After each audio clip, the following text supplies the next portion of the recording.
like we never left. It's Double Move Sports. You already know what it is. I'm Stef Albiero. I'm here with the fantasy phenom, as always, Alex Lott. Say what's up to the people, my guy. We're halfway through the regular season at this point. It's only getting crazier and crazier from here. You know it is week 8 heading into week 9 when we went head-to-head in our big league last week. You started Justin Herbert, J.K. Dobbins, Denzel Mims, Boston Scott, and you beat me by Irv Smith at tight end, and you beat me by like 40 points. Now, most of that was because of DK Metcalf and Devontae Adams, but like if before the season you told me that lineup, I would have thought you were out of your mind and like half the league had some sort of injuries or maybe some COVID issues or cancellations. But the fact that we're here with no games completely canceled so far, knock on wood, is absolutely amazing. It's slim pickings out there. So this is why you need to pay attention and kind of get that advantage against everyone else in your league, because these are the weeks that are going to make or break you for the playoffs. And at this point, we keep bringing it up, right? You got to figure out what side of the hump you're on. If you're in a desperation situation, you need to be making moves now, getting into these I am on the hump. Some people might be on the hump. Maybe you're over the hump. Maybe you're on the wrong side of the hump. Whatever it is, that's going to dictate your rest of season strategy. If you have questions on trade moves, waiver pickups, start sits, whatever it is, hit us up in the comments down below. You can also follow us on Twitter. You can hit us up there if you want to kind of cut through all the noise on the YouTube comments. It's at Double Move Sport on Twitter, posting on it info and takes on there as well. We got a fun week coming up. This is a hype slate in week 9. Teams on bye are the Cleveland Browns, Cincinnati Bengals, Philadelphia Eagles, and the LA Rams. So none of those players are available. There's some pretty decent players in there. I know like in one of my leagues I have Miles Sanders / Boston Scott and Kareem Hunt. So just took out both my running backs there. So it's going to be a tough scene. Might have to start. I don't even want to say it. It's let me pull it up. Oh, it's Devontae Booker or Jeremy McNichols. This is a dynasty league. And on top of that, we got like Cam Akers is on a bye. So it's Clyde Edwards-Helaire and Devontae Booker going out there this week. But it'll be a fun one. Real quick, before we get into some of these takes, guys, we have a loaded running backs episode today, talking about a lot of running backs, their outlook for some receivers sprinkled in too. Couple receivers sprinkled in, quarterbacks, tight ends, but it's running back heavy, that's for sure. We got guys that you want to start for week 9. We got long-term rest of season outlooks on some of these guys, so that way you can go and make some trade moves. And if you have them on your team, you know when to start them, when to sit them, what their value should be. Real quick, I want to hit on some quick stashes. I don't know if the episode will be out in time before Thursday Night Football. If possible, and Aaron Jones is out, Dexter Williams, running back for the Green Bay Packers, he just was demoted back to the practice squad after being an emergency activation on Sunday. Keep an eye on Dexter Williams. If you're in a desperate running back spot, it's probably worth it to stash him if he's still out there on your waiver wire. Another guy in the Packers as well, Allen Lazard. Oh, yeah. The Packers did not go and sign Will Fuller. They didn't make any trades before the trade deadline, which was already happened. It was yesterday at 4 p.m. So Allen Lazard, a guy that the Packers seem to trust at this point. He's going to be activated off IR soon. So you see if you can go and stash him. One other one to throw out here, Michael Pittman, activated last week out of nowhere off of IR for the Indianapolis Colts. He plays Baltimore this week, but after that could take over as the number 1. Oh, yeah. Your Colts, Alex, with T.Y. Hilton kind of bustering out this year. Yeah, I like all those stashes. Obviously, those Packer guys.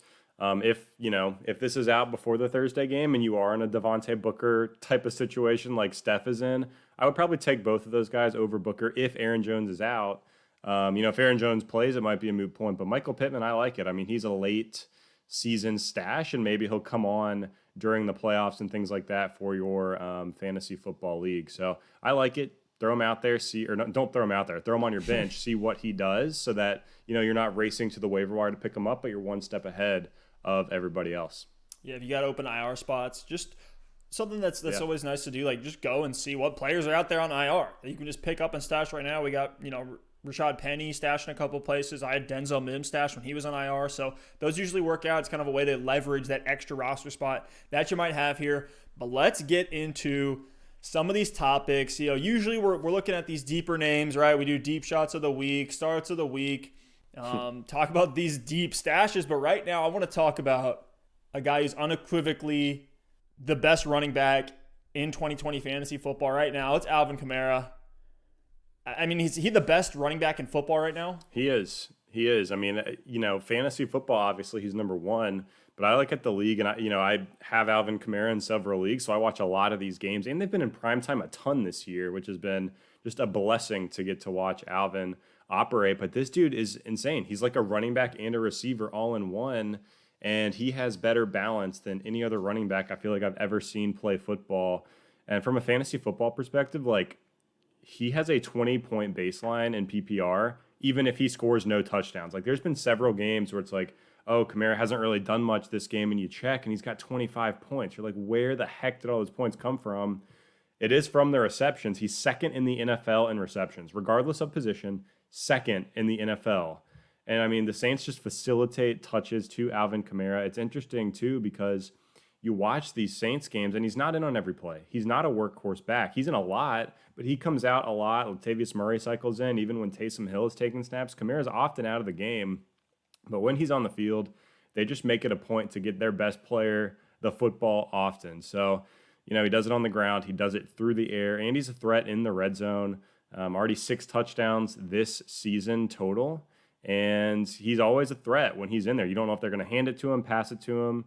And the Saints offense just gets more and more creative, for better or for worse, by the week with some of these Taysom Hill gadget plays and things like that. But I think Alvin Kamara is the number one guy right now in the game, and I'm glad he got that bag this offseason.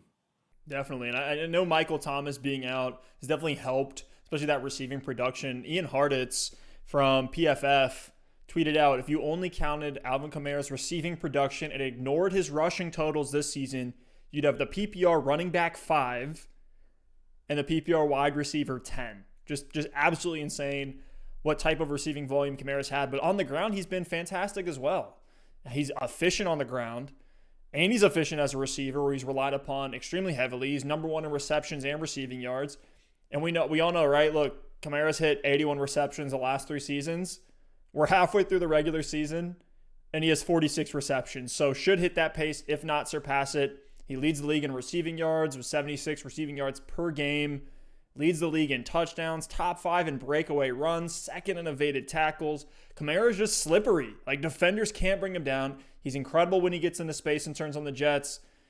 And you saw that run in overtime against Chicago last week. Insane how he just turned on the Jets on this just a sweep, on a little toss play. It was great to see. So Kamara, you got to keep firing him up every single week. Don't not sell. Him.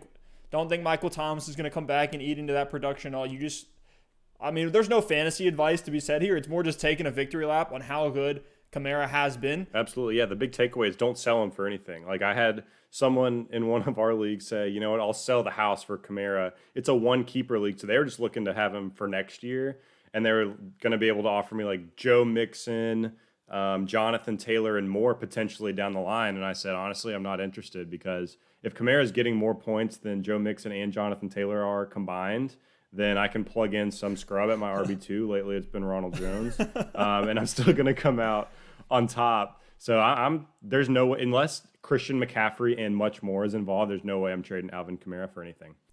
Now, you mentioned one of the guys that we need to talk about next here, rookie running back Jonathan Taylor. What's wrong with this guy? We saw a horrible outing, 5 fantasy points in Week 8 against Detroit. He was my start of the week because I thought it was an absolute smash play. I know a bunch of others did as well. Had 11 attempts for 22 yards, caught 2 balls for 9 yards, no touchdowns, didn't look explosive, was just running in the back of his O-lineman. And I know for you, Alex, as a Colts fan, you've been on that JT hype train all year. I've been trying to buy him from me in Dynasty. And as an initial reaction to this, as a Dynasty shareholder, is to overreact. But you got to remember, we're early in JT's career. He came in with super high expectations. I'm not worried long term, but this is the point where you're not going to be out on him, but the concern can start to creep in. Like before Detroit, 0% concern. Now there's like a 10, 20% in there. Again, love him long term in Dynasty, but 2020 isn't looking good so far. It actually came out after the game that JT has an ankle injury. Let's pray that's not a high ankle sprain. It looked rough out there. JT had no burst. Again, this is against the Lions, and look at what Jordan Wilkins did with that same offensive line, same situation. The process was there with your start of the week. I mean, looking at what Jordan Wilkins did, and even Nyheim Hines in the receiving game shows me the process was there. Detroit gives it up to running backs. You think JT is coming in after the bye to get a big workload and be really successful. So I don't blame you one bit for all the hype this week with Jonathan Taylor. I thought it was going to be there too. And honestly, in Dynasty, I was trying to buy him from you because I was like, okay, if this is the breakout game, it's going to be over. Now, after this game, I'm like, thank goodness you didn't accept that offer. But for me, like, Dynasty is a different story. I think long-term he could be fine. But as far as redraft goes, I think he's a hold for me.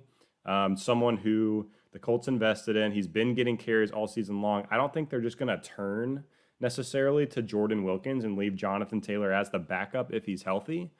But he just hasn't passed the eye test for me so far. I've been trying to give him the benefit of the doubt all season, saying he'll get it going, and he hasn't. Only 3.9 yards per carry. Hasn't had really any breakaway runs, hasn't done anything to excite me at all. He's been just average in the receiving game. So for me, this looks like a hot hand committee. Like Jordan Wilkins was hot, they let him run with it. Maybe it was because of the injury, but we've seen 2 blow-up games from Nyheim Hines as well. That's going to come every once in a while in the receiving game. So for me with Taylor, like, I'm definitely concerned for the rest of the 2020 season. I'm hopeful as a Colts fan that he can return on that draft capital. But just because he was drafted in the second round doesn't always mean he is going to hit. So you got a great O-line, a team that wants to run the ball. All the pieces are there with the Colts. I'm hopeful that it's going to come together in the next couple of weeks. So if you do have Jonathan Taylor, maybe sit him this week against Baltimore. He's a little bit banged up. I don't have a problem sitting him in that game.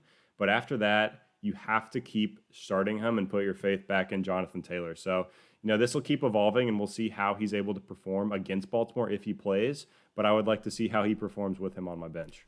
Jordan Wilkins in that game, 20 fantasy points, 20 carries for 89 yards, and a touchdown. We've even seen guys like Jonathan Williams come out of nowhere last year and have some good days rushing the football with the Colts.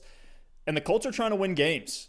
They aren't trying to spend the season to work JT in, get him ramped up. If he's not producing, they're going to move to Wilkins and Hines. So for now, I'm with you. I'm not plugging him into lineups until we see that he is back and healthy. I'm not just going to sell him for pennies on the dollar.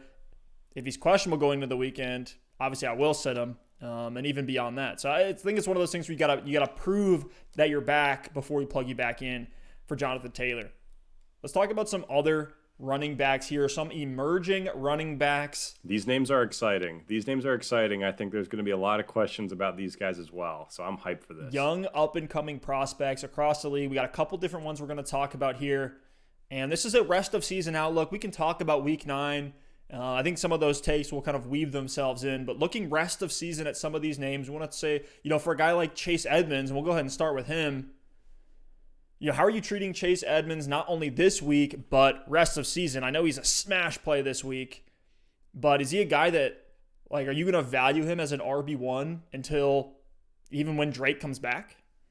It's tough with Chase Edmonds rest of season, but this week I think he's definitely an RB1 and he is a must start.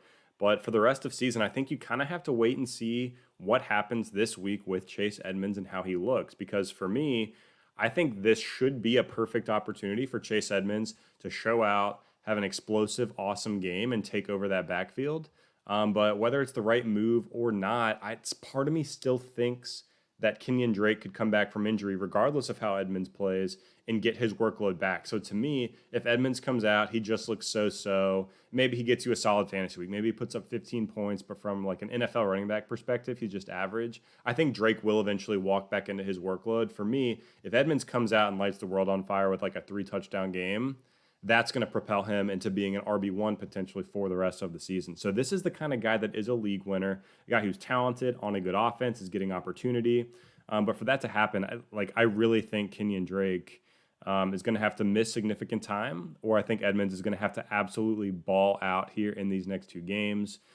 But, Edmonds as is, I know you'll talk a little bit about his efficiency this season and what he's done with minimal touches, but only 4 carries and 5 targets per game so far this season. And he's looked a lot better than Kenyon Drake with those limited touches. Drake's been getting 17 carries and 1 target per game. So looking at this backfield, there's a ton of work available. And typically with more volume, your efficiency will come down. But as far as the eye test goes, Chase Edmonds has been phenomenal so far this year. So I know that's a bit of a nebulous answer, but my thing is if you have Chase Edmonds, you lock him into your lineup until Kenyon Drake comes back. And if you don't have Chase Edmonds, you probably missed out. I wouldn't go unless you have depth on your bench and you can get him at a reasonable cost. Maybe you maybe you trade for him, ride it out until Kenyon Drake comes back and hope that he takes over that job. But I wouldn't be going and selling pieces that are going to be valuable as starters for the rest of the season for Chase Edmonds until we know more. Right now, Drake is listed as day-to-day. Sounds like he's not going to be ready to play this Sunday against Miami, but after that, they have Buffalo, Seattle, New England, and Drake could come back in one of those games here. So it sounds like it wasn't as severe as initially thought. We saw the injury actually happen for Drake, but the low draft investment, the low amount of invested capital and contracts with Kenyon Drake versus Chase Edmonds plays right to your point. Drake's going to come back and have a role, as the Cardinals have shown all season. Edmonds was a 4th-round pick. He's making less than $1 million this year. Kenyon Drake is making $8.4 million right now. So Edmonds has been shown to be an explosive player. And what you said, a limited snap volume, playing less than 50% of snaps until Drake got injured. Edmonds has had weeks at the 20, 15, 13 fantasy point range already this season. So I think he's going to explode. As far as week 9 against Miami, the matchup isn't as easy as it used to be. We used to see the Dolphins defense as one that you could run all over. They're kind of coming together, but Edmonds is a top 10 must-start running back this week. I know we all got burned by Alexander Mattison as a handcuff smash play earlier in the year. You remember Dalvin Cook went out, and then they had the game against Atlanta. We all thought, Alexander Mattison, that's an auto start, instant smash. Didn't end up panning out that way, but Edmonds' receiving usage and production, even with Drake on the field, makes this a different situation than Mattison. Love Chase Edmonds now. And hopefully he can take over that backfield. Maybe you find a diamond in the rough, but I'm not so sure that Cliff Kingsbury is just going to hand the reins over to Edmonds when he's got Drake there for $8 million. Let's talk about another young, up-and-coming rookie running back, J.K. Dobbins. I'll go ahead and throw out my take there first. As an owner in redraft exclusively, it's been a guy that I've had stashed in some different places. I actually acquired him in a trade that it did involve Chase Edmonds. But for J.K. Dobbins, for me, you got to hold him because he could be a league winner. Mark Ingram's injury could last a little bit longer than was initially reported. It's a high ankle sprain that Ingram suffered. We saw it slow even Saquon and Alvin Kamara down last season. Now we're talking 30-year-old Mark Ingram. And J.K. Dobbins really impressed against the best defense in football in Week 8. Against the Pittsburgh Steelers, Dobbins had 15 attempts for 7.5 yards per carry. He also added a reception for 8 yards there. You may say, do I want J.K. Dobbins here? Lamar's not playing up to his potential, what we saw, some of the peaks from 2019. But even if Lamar doesn't regress at all, we just saw J.K. Dobbins put up 13 fantasy points against the Pittsburgh Steelers. So with Dobbins and his efficiency all season, this is what you need to see from him. That we aren't seeing from a guy like Jonathan Taylor that makes him much more appealing in fantasy. And this offense has the highest touchdown upside of pretty much any in the league outside of Kansas City, maybe a few others here and there, Seattle. But they run the ball a ton. On 6 carries a game, Dobbins is top 5 in yards per attempt, yards per touch, breakaway run rate, top 10 in juke rate. The efficiency from this guy is just incredible. They do have some tough matchups where, I think Dobbins can still be a deep streamer, but not ideally a guy you want to plug in your lineup.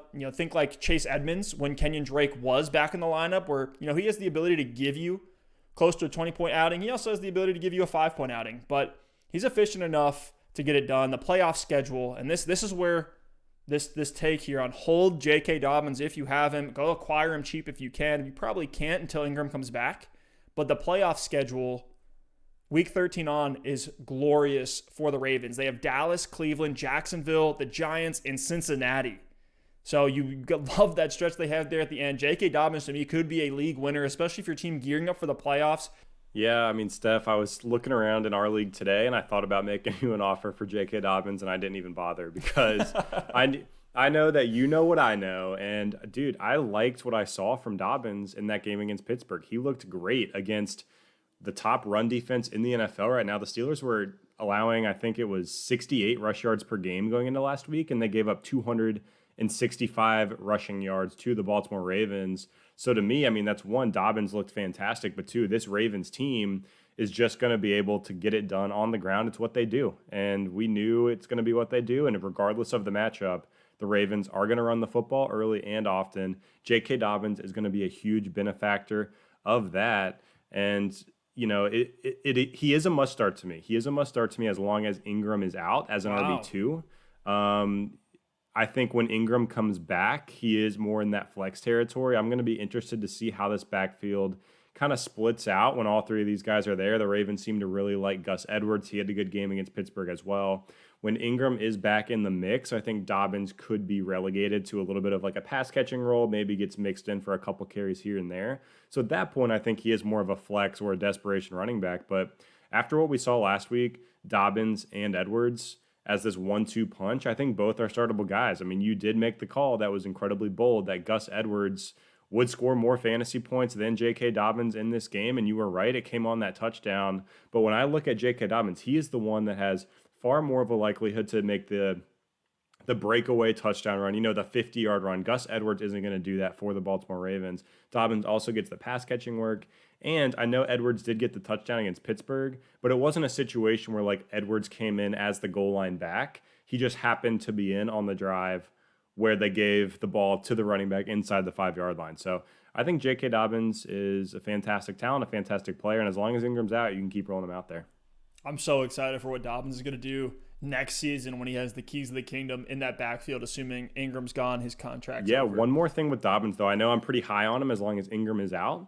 But I will say, unless both Mark Ingram and Gus Edwards miss time, he's not going to be this like workhorse that people want him to be. I know a lot of people look at Jonathan Taylor and they say, oh, he should walk into this workhorse role. And you look at the guys around the league, the Zeke Elliott's, Dalvin Cooks, all these tier 1 running backs, and they're a workhorse. People want that to be J.K. Dobbins. Unless both Gus Edwards and Mark Ingram are injured, I don't think that's going to happen. As long as one of the two is healthy, I think they're going to use Dobbins in the right way and keep his touches fairly limited, but I do think they'll be high value touches and enough touches to be fantasy relevant. Look at what Mark Ingram did in 2019 when he was still splitting some carries with Gus Edwards, with Justice Hill. There's no guarantee that the Ravens bring Gus Edwards back either. I believe he's in a contract year. You can spot check me on that, but Mark Ingram was the RB11 in PPR in 2019. So J.K. Dobbins is just as high of a ceiling. If you're in any sort of dynasty league, want to pick him up as soon as you possibly can. The second he has a down game, see if you can acquire him. It's going to be pretty tough, though. If somebody drafted him, probably all in. But let's move over to another running back, a guy that I know you had to start in some spots and absolutely delivered. And it was DJ Dallas, rookie running back out of Seattle. And he was in a situation where, unfortunately, Pete Carroll is this kind of guy. He's not going to come out and tell you who's injured, who's starting, who's not. You had to wait as a game-time decision at the 4 p.m. games. Like in a situation where I had Dobbins or DJ Dallas, I ended up going Dobbins. Ended up not making the right decision. Still got the dub, but it was a tough one anytime you're talking about Pete Carroll here because he's not very clear with injuries. He's always like, oh, my guys are going to come back. They're healing properly. Everything's fine. When that's not always the case. And DJ Dallas had a fantastic game. Played 80% of snaps, had 18 attempts for 41 yards. Not very efficient on the ground, but did have a goal line carry that led to a touchdown, and then caught all 5 of his targets through the air for 17 yards and a touchdown through the air. So I know the 2-touchdown game is going to inflate those numbers, but that talks about the upside in those high-value touches that DJ Dallas could get his hands on. And I think, based on this game, you can tell me if this is a hot take, I think DJ Dallas has passed Travis Homer. Yeah. In that depth chart. I think really what you're looking at here, Carlos Hyde doesn't scare me at all. Carlos Hyde is so washed.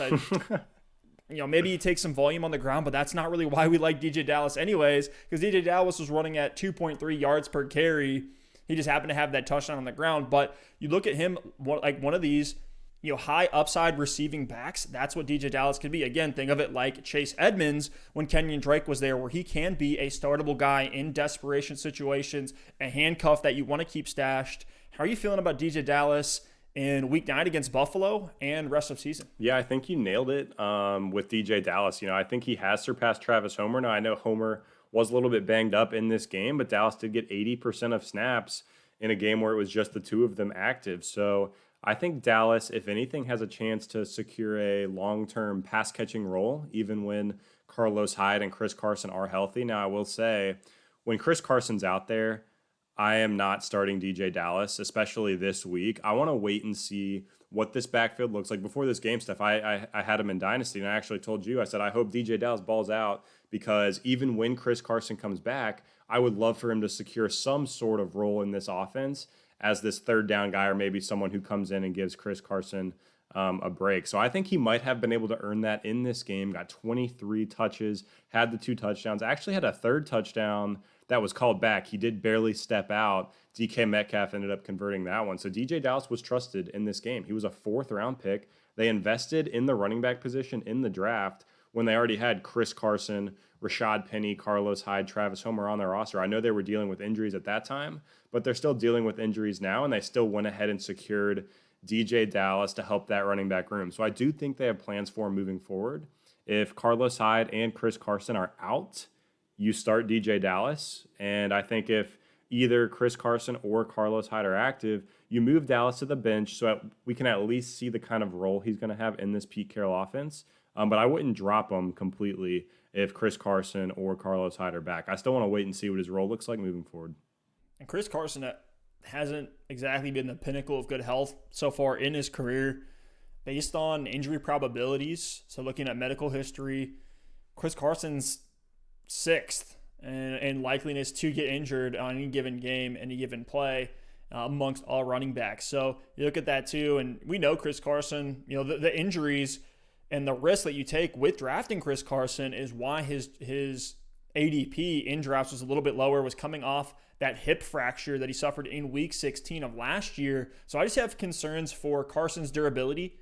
If the Seahawks team is cooking like they have been, maybe it's a situation where they want to keep Carson on the bench and, let him heal up for a playoff run, which could lead to some fantasy value for DJ Dallas. So keep him stashed. I'm really liking what we've seen from DJ. The last one here, one more rookie. It's Zack Moss, who had the best game of his season so far.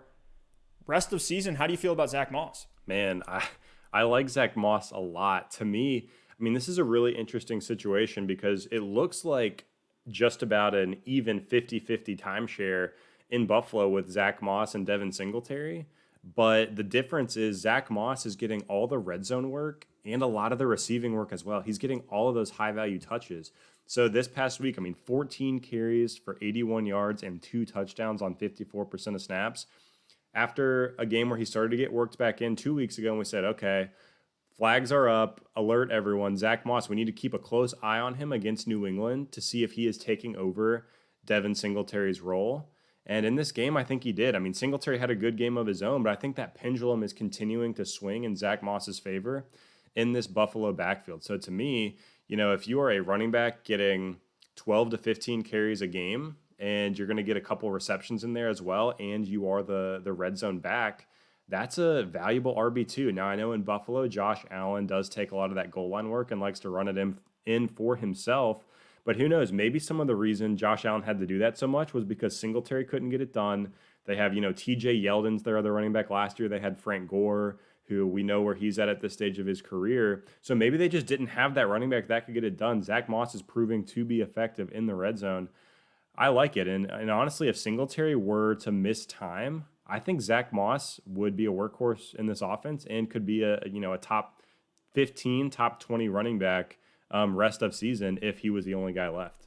We said when Zack Moss was drafted, landed on the Bills, I had the take that a lot of people want to see this Moss Singletary situation as a thunder and lightning, but really it's more of a lightning and lightning. Like both of these guys, yes, Zack Moss, just based on his physique, is a little bit more of a hard-hitting bruiser between the tackles, grinder type back, but he can still catch the ball out of the backfield. And with those goal line touches for an offense that is cooking with Josh Allen's revamped throwing motion, I like Zack Moss a lot.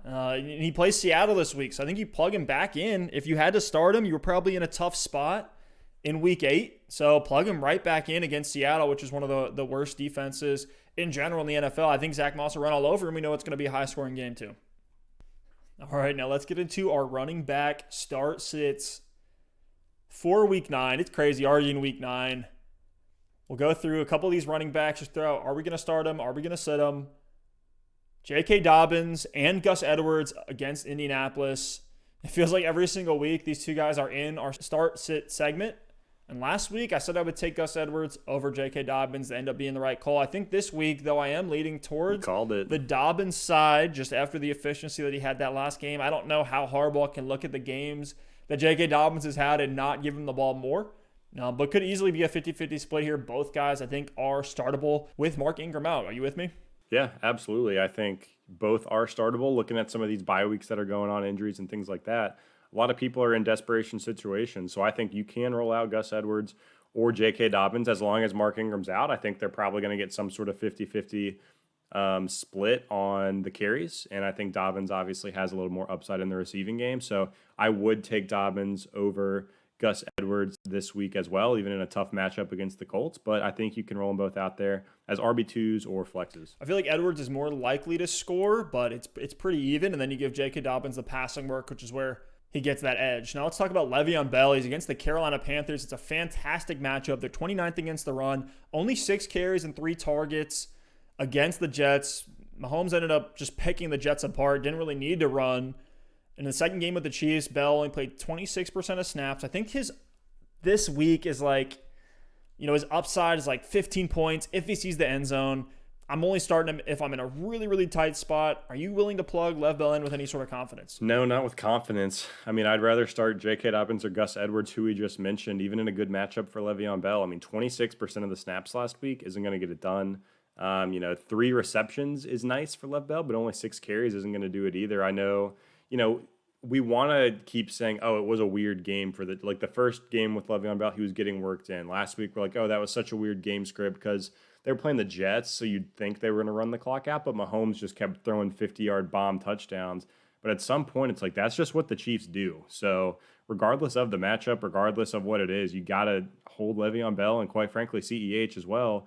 You're starting CEH, but you got to hold these guys accountable regardless of the game script, regardless of the matchup, because that's who the Chiefs are. So I'm with you. I think with a touchdown, 15 is his upside. I'm trying to continue to wait and see with Le'Veon Bell. And really quickly, I want to bring this up. I'll try to be quick. But to me, I was thinking about it, and I could, why is this CEH Le'Veon Bell situation not the same as how we viewed Nick Chubb and Kareem Hunt before the season? You know what I mean?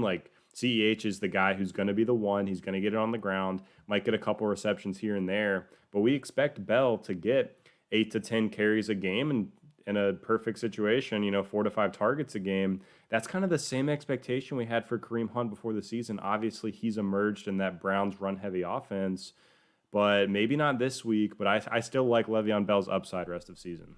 It's not like Clyde Edwards-Helaire absolutely exploded and Lev Bell didn't do anything. CEH was only on the field for 49% of snaps. It's a season low from him. Saw 6 attempts for only 21 yards, caught all 3 of his balls for 10 yards. So only a 6-point fantasy outing to Le'Veon Bell's 5. This game kind of shows you what the floor can be when it just becomes a game script where Mahomes is going to let loose. Tyreek Hill had a touchdown. Travis Kelce had a touchdown. They were just eating the Jets alive, and the same thing might happen here in Carolina. So with that being said, just realize the floor is a little bit lower for both CEH and Lev Bell, which makes Lev Bell a sit, and CEH a guy you want to temper expectations on. But let's talk about another one who was in our start sits last week, a guy that we were willing to plug in, didn't give you the production you wanted. It's La'Mical Pirine with the New York Jets, rookie running back there. He's up against New England here in week 9. Are you starting or sitting him? I think I'm sitting. I'm sitting. I know the Bills just gashed New England on the ground. The 49ers just gashed New England on the ground. They're actually not stopping the run at all. But, what happens when an unstoppable force meets an immovable object? It's kind of like the opposite of that. What happens when, the immovable the immovable object is La'Mical Pirine in this situation because he's just not going anywhere. So, yeah, I'm sitting him. The Jets are terrible, and Pirine isn't some elite talent. So I'm out on all Jets except maybe Jamison Crowder until further notice. 48% of snaps for Pirine, 8 carries, 27 yards, 2 receptions to the air for 6 yards. Just 5.3 PPR points. Not what you want. Nope. Don't start a Jet unless you absolutely have to. If I'm starting a Jet, it is going to be Jerick McKinnon. But I don't feel great about that. Or J-Jets, Justin Jefferson. Oh, yeah, we got all sorts of Jets that are outside of New York that are much better options. But, Steph, let's move on to this Chargers backfield, who is giving us a lot of headaches. I mean, Justin Jackson's been okay. And then you got Josh Kelly there and this new emergence of Troy Maine Pope as well. They play the Raiders this week. Which one? Are you starting any of these guys? And if you are, who's it going to be? It's Justin Jackson. That's the only one. He's the closest thing we have to Austin Eckler. I know the matchup is great, and it makes you want to say, look, let's plug Joshua Kelly in there. Maybe he can break away a few big runs. After a 3.5 fantasy point outing, got 7 carries, had a reception as well that ended up going for -7 yards. Which didn't help you at all against Denver. I mean, Denver is a stingy defense. I'll cut Joshua Kelly some slack. Definitely don't drop him, don't cut him, don't sell him for nothing. I think he could find relevance here again, especially with some easy matchups on the schedule like Atlanta and the Jets coming up here in the near future. But for right now, you can't trust Kelly. This team has completely shifted with Justin Herbert in the game, and it seems like they continue to shift the longer that Justin Herbert is the starter. They're moving to more of a pass-heavy offense. We were seeing the run volume in spades there when Tyrod Taylor was the QB. We're seeing Joshua Kelly and Austin Eckler both in double-digit carry range, and now we're not seeing that at all. For Troymaine Pope, I mean, this guy came out of nowhere. I don't even know what happened here. Like, can you break this down for me? Because I'm kind of confused. Like, I didn't watch this game. I just saw the box score at the end. I'm like, who the heck is Big Troy? The breakdown is they want to have a 1-2 punch in this backfield. They wanted that 1-2 punch even when Eckler was active. And Josh Kelly is trash, so they just went to the next guy. That's the breakdown. I mean, Justin Jackson is, to your point, Justin Jackson's a start. Was a little nebulous there for a while, and even with just over 50% of snaps against Denver was really effective. You have to just keep riding that wave. He's getting some receptions as well, which is great to see. So Jackson's an RB2 moving forward until Eckler comes back. Josh Kelly, Troymaine Pope, leave him on your bench or on the waiver wire. Asking for a friend here, who would you start? Justin Jackson against the Raiders or DeAndre Swift against Minnesota? I'd go Justin Jackson. Nice. I think I would too. Just more secure volume, more secure workload. Yeah. And I can't wait till Eckler gets back on this Chargers offense. I know he suffered a really brutal, it's going to be nice. Really brutal injury. Hopefully 2 to 3 weeks is what I'm hearing, so we'll see. I hope so, man. I'm as a huge Eckler fan, I hope he comes back and he's as good as he was. Just everything's the same, and now he can slide right into an offense that's better than it was, even with Phillip Rivers. Let's talk about one more running back here. Another start-sit. A guy that's really fit into the Sony Michel role with New England. It's Damian Harris, and he has a great matchup against the Jets. Saw 16 attempts, 102 yards, so 6.4 yards per carry, and a touchdown last week against Buffalo. Are you willing to plug Damian Harris back in after a 16-point fantasy outing? He had a couple big runs in that game against Buffalo, so I don't want to take that away, but you said it. This is like replace the name Damian Harris with Sony Michel. Same stat line, same situation, everything, and you probably would be unwilling to start him. Damian Harris hasn't shown me anything necessarily that's separating him talent-wise from Sony. Now, I will say I think Damian Harris has been better than Sony Michel. It's a pretty low bar, but even having said that, like, he's doing the same thing Sony was doing. He's having a couple of breakaway runs or big 100-yard games here and there, getting the touchdown every once in a while, and just offering nothing in the passing game. So, with Rex Burkhead getting work on the ground and through the air, with James White obviously as the pass catching back, and then with Cam Newton with the potential to take those goal line touchdowns away, I don't want to start Damian Harris. If you have to, you always can end up with a game like this, 102 yards and a touchdown where you're happy, but I'm just not betting on that happening week in and week out. Now, I will say against the Jets, it's a pretty soft matchup, but if I can avoid Damian Harris, I would. Yeah, he's not a guy that I want to put into a flex spot, because if I'm looking for a flex, I'd rather go with a higher upside wide receiver. I can see some targets, maybe a big reception here or there, like a Marvin Jones. I would much rather flex with Kenny Golladay out than a Damian Harris. But if you are desperate with one of your running back positions, I think Damian Harris is a streamable option against the Jets. And real quickly here, quick side note on New England. What is this offense from Bill Belichick? It seems like they went back to the board and we're just like, let's start everything from scratch. Let's make this the most simple offense possible. It was the most vanilla offense I've ever seen. James White, 4 targets, 2 carries. Damian Harris, no receiving work at all. So literally, we have the receiving back. We have our between the tackles grinder, our Sony Michel type guy. And then Damian Byrd, all snaps on the outside. Jacoby Myers, all snaps in the slot. Like, what is, no creativity at all in the offense whatsoever. Are they just hoping that Cam Newton's going to carry this team? It's tough. I mean, when your leading receiver is Jacoby Myers with 10 targets in this game, they're kind of out of options. I mean, we just talked about Damian Harris. not like the most talented guy in the world at the running back position. They're still giving Rex Burkhead a ton of work. This dude's been around forever. He's like Danny Woodhead light in a way.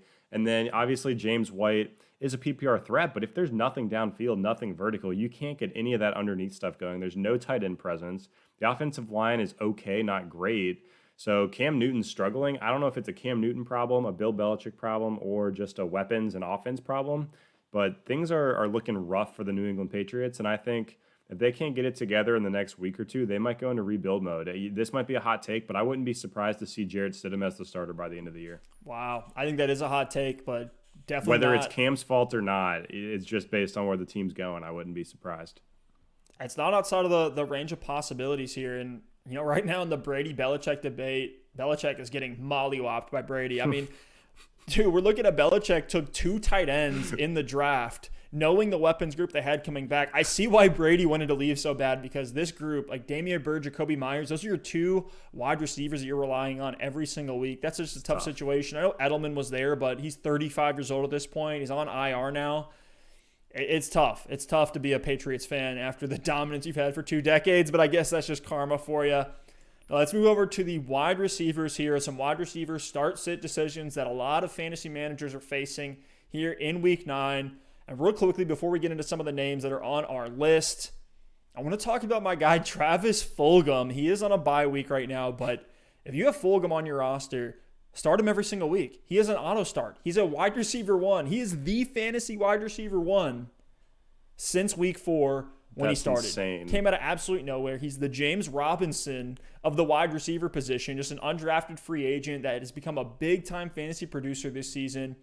They have a really, really soft schedule, the Eagles do, for the rest of the year. Only other tough matchup is Green Bay, with matchups against Dallas, Washington, Cleveland coming up here. So I'm loving Travis Fulgham right now. If you have him, keep plugging him back in. But let's talk about the guy that is probably the headliner on most shows, most fantasy content right now.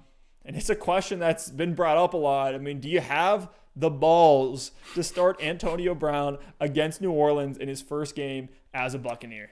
Well, if Chris Godwin is out, I do. And, as of today, we're recording on what day? What day is it? It's Wednesday. I saw that Chris Godwin was a full participant in their walkthrough. He has that broken finger, but I think he's, making some hitting the jugs and things like that, seeing what that finger can tolerate. So it's just going to come down to, can Chris Godwin physically catch a football or not?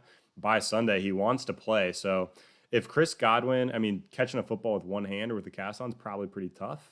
Maybe not for, some of these OBJ catches, but they probably wouldn't recommend it. But Steph, if Godwin is in the game, I'm going to definitely wait and see what you have with Antonio Brown with that offense coming out at full throttle with Evans, Godwin, AB, Gronk, and the running backs. If Godwin's out, I'd rather wait and see with AB, but I'm willing to play him. If Godwin's out of this game, I think they're going to try to force feed Antonio Brown the ball, get him going. He might not play a high snap percentage, but I think the snaps he plays are going to be skewed towards plays designed for Antonio Brown. They're going to want to see what they have. They're going to want to get him going, really get him up to game speed, in-game shape. So I wouldn't be surprised to see him get 5, 6, 7 targets, especially maybe a couple in the red zone. Last year with the New England Patriots, Antonio Brown only played a handful of snaps, got like 6 or 7 targets, but most of them were in the red zone. They wanted to use him when it mattered because they trust him down in that area. Tom Brady loves him.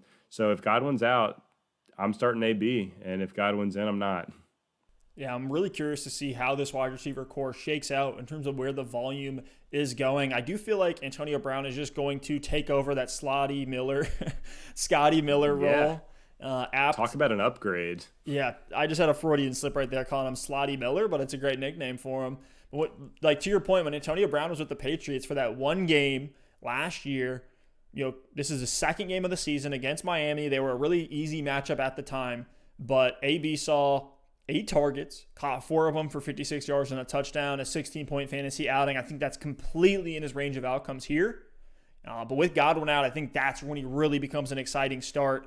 If not, I'm willing to bench him. Might be something where Godwin is a game-time decision, so you're going to have to pay attention to that one. Hopefully we can hop on here and do a live stream Sunday morning. Again, guys, hit us with your start-sit questions down in the comments below. We'll try to get to every single one of those. I think we're batting at like 99% response rate on start-sit questions. Missed a few here there on waiver days and stuff like that, but continue to hit us up with those. A like and a sub is always appreciated as well. Now let's talk about The guy's like the boom bust god right now. Mike Williams with this LA Chargers team. We've seen a 27-point outing, then a 1-point outing, and then a 21-point outing in his last 3 games that he's played. They did have the bye week in there. But against Las Vegas, are you plugging Mike Williams in as a flex spot, maybe a wide receiver 2? Herbert has got that offense moving. Oh, yeah. I'm starting him as a flex this week. I mean, you look at this matchup against Vegas. It's a good matchup. Vegas has been in a ton of shootouts this season. They're one of the few teams that is scoring close to 30 points a game and giving up close to 30 points a game this season. So, Mike Williams, as long as he's tied to Justin Herbert and Tyrod Taylor's not back there at quarterback, I'm rolling him out there in good matchups because, like you said, Justin Herbert has been absolutely slinging the rock. It can't all go to Keenan Allen. I know he had that disappointing outing 2 weeks ago with the 1 point, but if I'm going to put my money on Mike Williams having a boom or a bust this week, I'm putting my chips on the boom side. But when you start him, if he's your wide receiver 2 or your flex, you always just have to know what that downside is. But look at who you're going against. If you need a big performance, if you're in a pinch, start Mike Williams, and he could return on one of these 20-point games. I think, as long as he is seeing the targets that he's seeing with Justin Herbert, 8 targets in each of the 2 boom games he's had in the past 3 weeks, he's going to pay off because Mike Williams is a huge yards per catch guy. Those targets are going to be extremely high value. In that, 27-point outing, he had 21.8 yards per catch and 2 touchdowns. This past week, 19.8 yards per catch and a touchdown. So when Herbert's throwing him the ball, you're probably going to get a lot of value out of those targets compared to someone who's getting a lot of his targets closer to the line of scrimmage, like a Juju Smith-Schuster or like a Jarvis Landry. So I'm all in on starting Mike Williams this week and kind of rolling the dice and hoping for the best. Nice. I got to start sit question involving Mike Williams and another guy we need to talk about here, Brandon Cooks against Jacksonville. Before we get into how we're feeling about Brandon Cooks, would you rather start Cooks or Mike Williams? Ooh, I think I'd still rather start Cooks.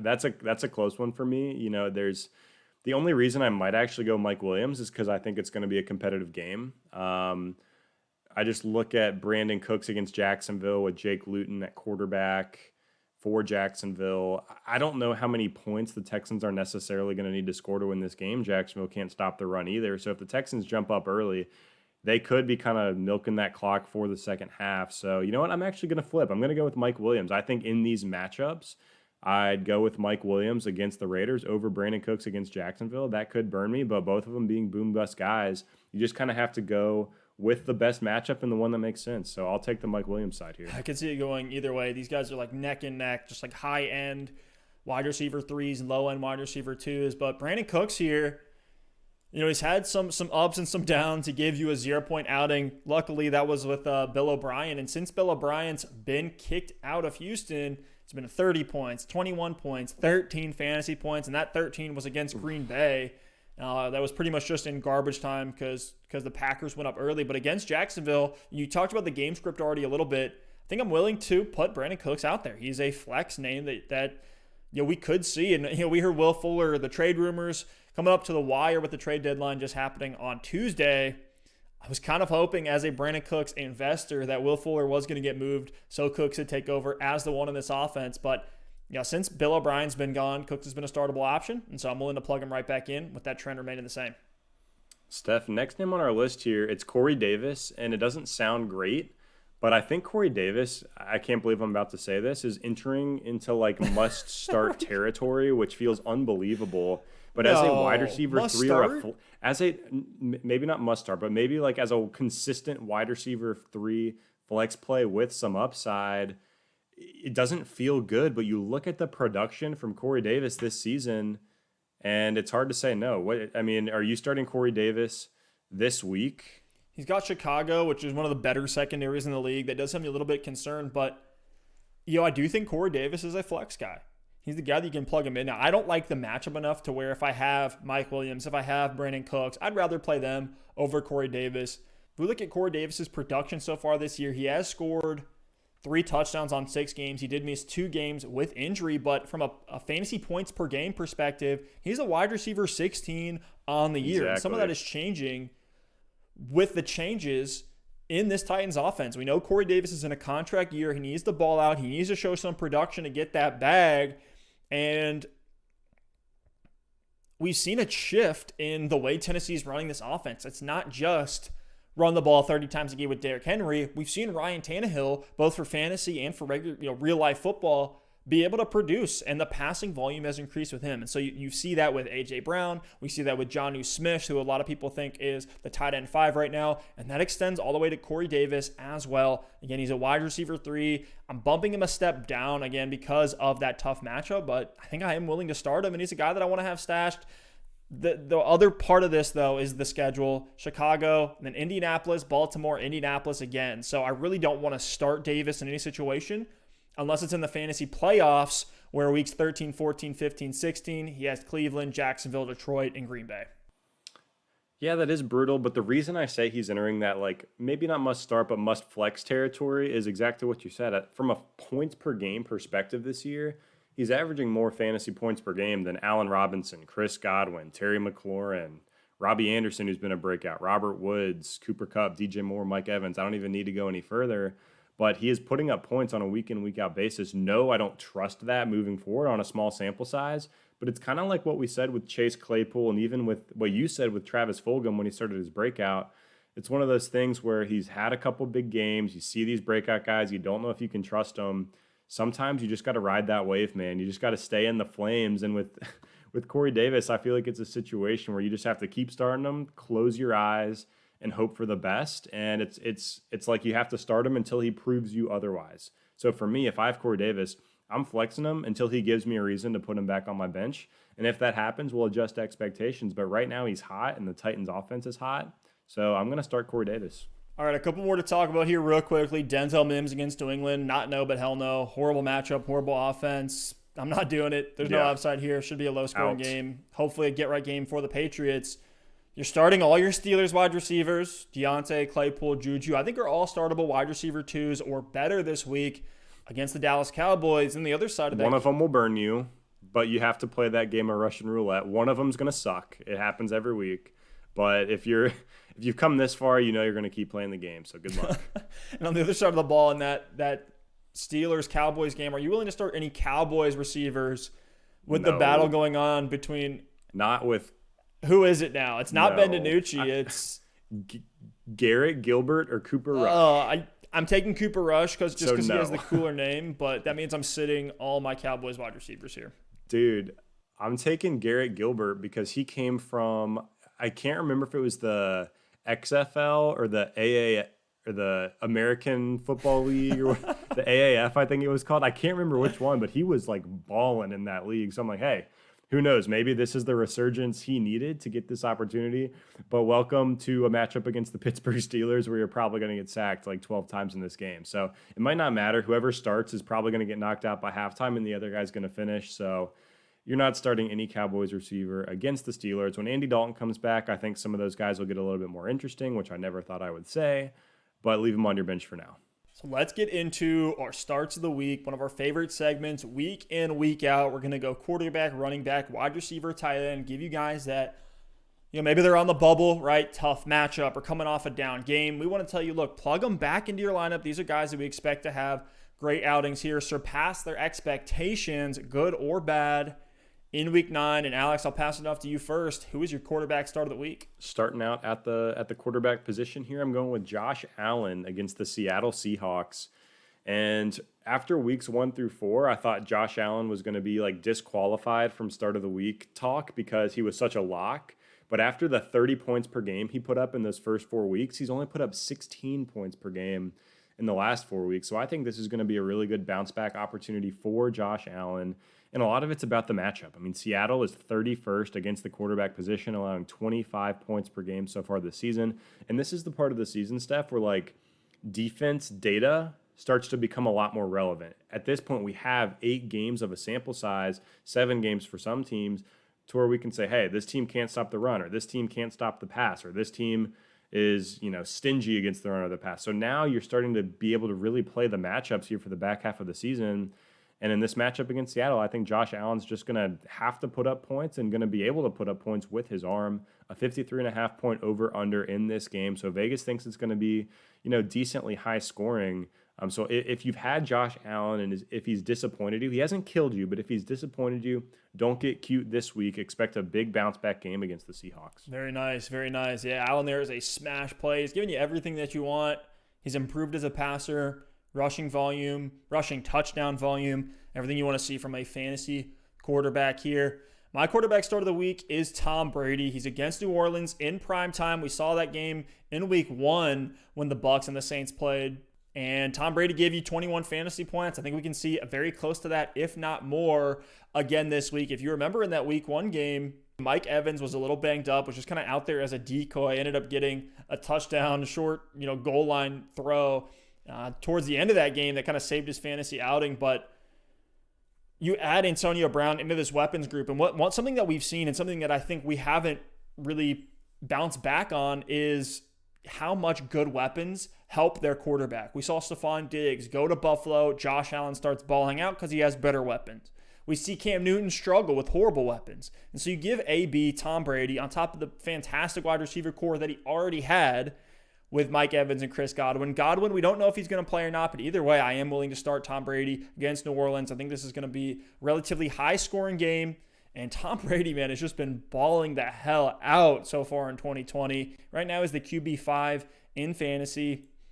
Is number 3 in pass attempts, so 38.5 per game. Number 1 in red zone passes. Number 1 in deep ball attempts, which just absolutely blows your mind because you don't think Tom Brady as a guy who's chucking it deep like a Russell Wilson, but he's number 2 in completed air yards, 3 in air yards, 4th in passing yards. Like, you just got to love the production that we're seeing here from Tom Brady. He's not being a conservative game manager. I know he always gets flack for being a check down guy, and we'll always see that with Leonard Fournette kind of taking over that James White check down role.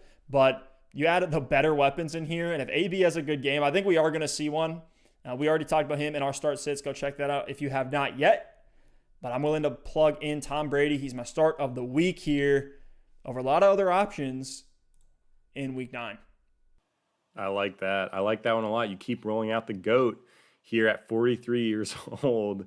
And they got that showdown on Sunday Night Football, which will be great. That Saints-Bucks matchup is going to be just awesome. AB is back. Michael Thomas could be back as well. Can't wait for that game. But, Steph, my running back start of the week, a guy we talked about earlier, it's Chase Edmonds against the Miami Dolphins. And this one should be so obvious, but he's still only being started in about 50% of ESPN leagues right now, according to their data. So if Chase Edmonds is on your waiver wire or on your bench, put him in this week against the Miami Dolphins. He is a smash play. He is a top 10 play for me in this game. And I know Miami has improved a lot against the run, but they're still 26th in the NFL against running backs this season in fantasy football. So we talked about the volume earlier. This season, Chase Edmonds has been seeing about 4 carries and 5 targets a game. Kenyon Drake was seeing 17 carries and 1 target per game. Without Drake there, I think maybe Eno Benjamin could come in and get a handful of carries here and there, but we should see a big workload for Chase Edmonds in a good matchup. He's been incredibly efficient this year. I think that continues, and he is a must start. He could end up the week as a top 5 back. Love that call. Edmonds is a smash play this week. And my running back start of the week, he's coming off a tough outing. He's kind of had ups and downs all season long. It's DeAndre Swift against Minnesota. Minnesota's not the easiest matchup. They're 13th against the run. That's probably all their defense is good for, is stopping the run. But Detroit is not going to be able to stop Dalvin Cook. He's going to run all over him. We saw the massive boom game that Dalvin Cook had was the RB1 far and away, 3 touchdowns, just all over, through the air, through the ground. Dalvin Cook absolutely ate the Green Bay Packers last week. I think he's going to continue that tear here. The Lions are going to have to pass. And I'm not saying that DeAndre Swift is like an absolute smash play. He's going to go for 25 this week, but I think he's a solid guy that you can plug in. If you have him, if you need him, you can put him at your RB2, maybe even your flex spot, because the passing work is going to be there. And Kenny Galladay's out. And if it's not Kenny Galladay, then it's Marvin Jones, who's had his own ups and downs, his struggles this season. And then it's TJ Hawkinson, and then it's DeAndre Swift. So for a guy who's the number 2 or 3 pass-catching weapon there, has started to see a little bit more carries on the ground. I know we had that boom game against Jacksonville. It's kind of fallen off since then. I think this is the swing back the other way. The only scary thing with Swift is that he did get taken off the field for some pass protection issues. And now I'm just reading that Matthew Stafford is actually just put on the COVID IR list. So that might change some things as well. I think regardless, though, I am willing to plug in Swift as a low-end RB2 or a flex option. Yeah, that's a good call out about Stafford. I just saw that too, Steph, on the COVID list. And that affects my wide receiver start of the week, who is Marvin Jones against the Minnesota Vikings. But I'll caveat it with this. I think if Stafford is out, I think Marvin Jones and DeAndre Swift are still both in flex consideration. If Stafford is in, which it looks like it was a close contact, so he doesn't have COVID. It was a close contact, so he could clear protocol by Sunday. There is still a shot Matt Stafford could play at the time of this recording. But if he is in, then your guy Swift and my guy Marvin Jones proceed as, start of the week value here. I mean, Marvin Jones is back like he never left, man. I've been cautiously optimistic all season long about Marvin Jones, even with his lack of production, just because the snaps have been there. Like, he has played at least 89% of snaps in every single game. I know he's not just running in circles out there, so the balls just haven't gone his way. Stafford, we didn't really see him open up and throw the ball a ton until these last couple of games. And with Kenny G out, I think Marvin Jones is going to be featured as that number one guy. And he's had essentially 3 games without Kenny Golladay this season, the first 2, and then Kenny G left in the first half last week. So in these 3 games, he's averaged 13.8 fantasy points per game. That's flex production. And for Marvin Jones, I think without a touchdown, he can get there. And if he scores a touchdown, he could really put you over the top into the 20 to 25 point range in this game. The matchup is just awesome. It's 53.5 point over under against the Minnesota Vikings, who are 30th against the wide receiver position, giving up 48 points per game to the position so far. So I think Marvin Jones, he has one of these breakout eruption games, it seems like, every single year. If Matt Stafford is out there this week and if he can clear that COVID protocol, I think Marvin Jones could have that blow-up game here in Week 9 against the Vikings. He's good for one a year at least, a multiple touchdown game. We saw, David Blau and Jeff Driscoll actually produce some pretty, fantasy relevant weeks for some of the pass catchers there in Detroit. But yeah, Stafford being out is definitely going to be a slight downtick to these guys. But if Stafford's in, plug him in. I think you can still plug him in if you're in a tough spot. Now, my wide receiver start of the week, it was Brandon Ayuk, and I'm still going to put my stamp of approval down on Brandon Ayuk. I had him as a start of the week last week, and he absolutely smashed. Deebo Samuel's now out. George Kittle's now out. Ayuk is the last man standing. I think he's going to absolutely dominate. He's been so efficient so far this year.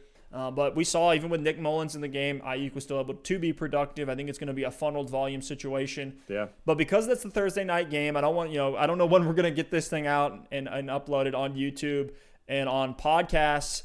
I'm going to change my start of the week from Brandon Ayuk to A.J. Brown. You might be hesitant to plug A.J. Brown in after what should have been a smash play against Cincinnati last week. Only 12 fantasy points there. Caught 4 of 7 targets for 24 yards. Saved by that touchdown.